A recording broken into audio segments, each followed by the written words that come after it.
This is the spanner crab.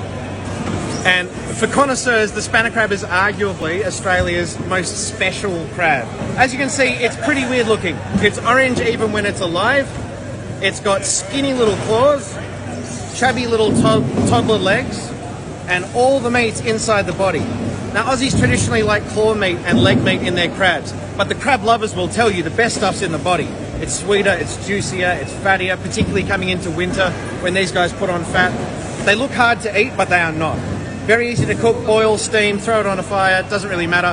What you do is, when it's cooked, you lift up this back little tail piece and that pulls off like a ring pull.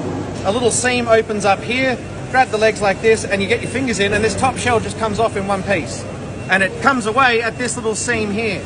And the organs come out in that shell and it just sits there in its own little bucket. Please keep the shell and the organs because they make the best crab stock. Better than prawns, better than lobster. It's sweeter and milder and yummier. All the meat corresponds to a limb. So tucked inside the body, in under here, are big, fat, grape-sized pockets of fragrant, delicate, sweet flesh. Because this crab lives in the ocean, over sand and gravel. So unlike a mud crab that lives in the mud and can develop an earthy flavour because of its environment, these guys are very clean and briny and light. In the Philippines, they're called kuracha, and you can pay up to 80 Australian dollars a kilo for ones half this size and dead.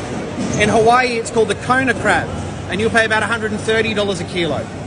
In Australia, spanner crab, because it looks like a spanner, $30 a kilo, extra large live out of a tank.